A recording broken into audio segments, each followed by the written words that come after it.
Well, let's get into this now. Senior Fellow at the Menzies Research Centre, Nick Cater, joins me, and Senior Fellow at the Institute of Public Affairs, John Roscombe. Gents, great to have your company.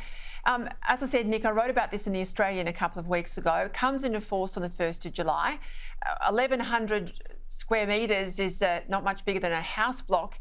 And when they say major works, the legislation says something as simple as digging a hole for a fence post changes the soil composition, and then you have to bring in these Aboriginal bodies to do site surveys.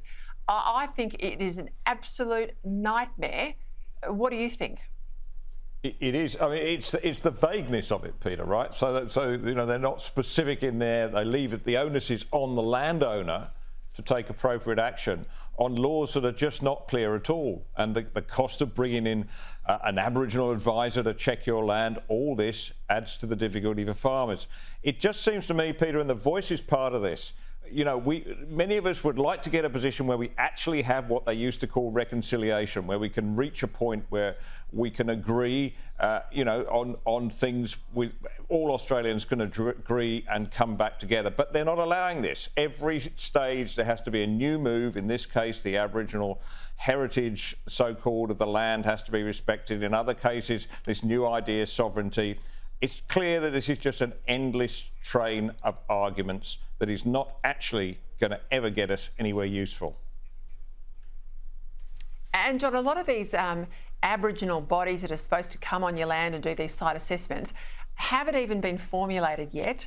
They don't exist.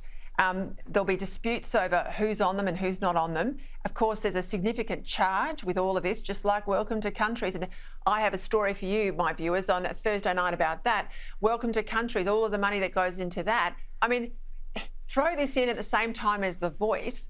It's not good for those who want a yes vote out of WA, is it?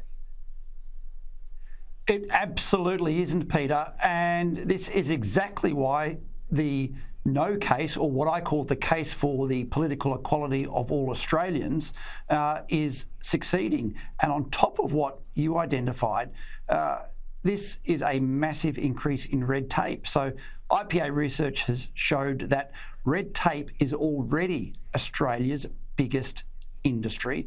And when we need to grow food, when we need our exports to support the economy, this is going to be a big roadblock, in addition to all the issues around The Voice, as you and Nick identified.